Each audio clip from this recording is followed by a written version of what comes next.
আজকের এই দিনটি আমার জীবনে আসবে আমি কখনো কল্পনা করি নাই।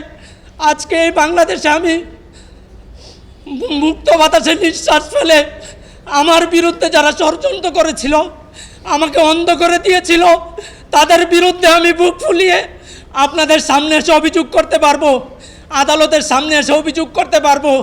এই ধরনের সাহস আমার তৈরি হবে আমি কখনো কল্পনাও করি নাই।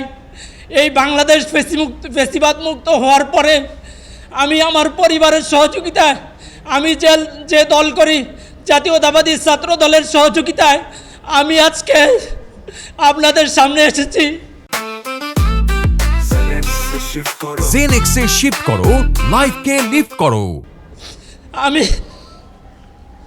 সব সময় জানতাম যে মানুষ মারা যাওয়ার পরে অন্ধকার কবরে চলে যায়, কিন্তু আজকে আমি দুনিয়াতে বেঁচে থাকার পরও পৃথিবীটা আমার কাছে অন্ধকার, আমি কিছুই দেখতে পাই না।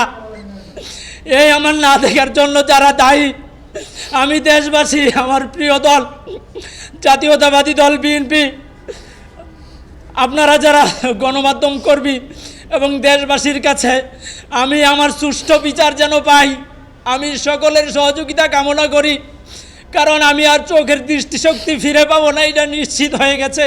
ডাক্তাররা বলে দিচ্ছে আমাকে চোখ তোলার পরেও আমাকে বিনা চিকিৎসায় হসপিটালে ফেলে রাখছিল এবং আমাকে মিথ্যা মামলা দিয়ে, একটি সাজানো মারামারির মিথ্যা মামলা দিয়ে আমাকে জেলখানায়, আমি দীর্ঘদিন জেল খেটেছি এই চোখ তোলা অবস্থায়, কিন্তু ভাবি নাই কখনো বেঁচে ফিরে আসতে পারবো।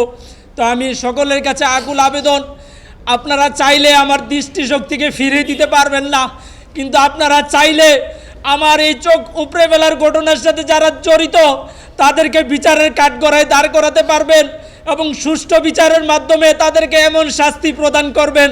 বিগত সময়ে এই বাংলাদেশের মাটিতে যারা বিভিন্নভাবে নির্যাতিত নিপীড়িত হয়েছে, আমার মতো অন্ধ হয়েছে, পঙ্গুত্ব বরণ করেছে, সকলের বিচার যেন এই বাংলাদেশের মাটিতে বাস্তবায়িত হয়, আমি আপনাদের কাছে সেই সহযোগিতা কামনা করছি।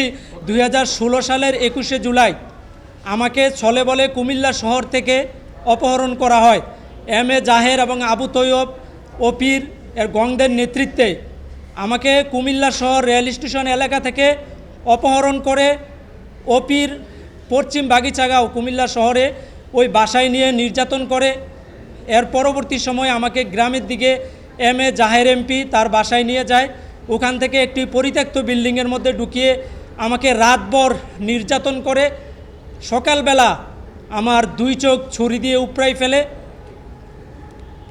আমার চোখ উপড়ানোর সাথে যারা সর্বাত্মকভাবে জড়িত ছিল, আজকে আমি অপরাধ ট্রাইব্যুনালে এসেছি যে যারা সর্বাত্মকভাবে ষড়যন্ত্রের মাধ্যমে আমার দুই চোখ তুলে নিয়ে সারা জীবনের জন্য আমাকে অন্ধ করে দিয়েছে, তাদের বিরুদ্ধে অভিযোগ দায়ের করেছি।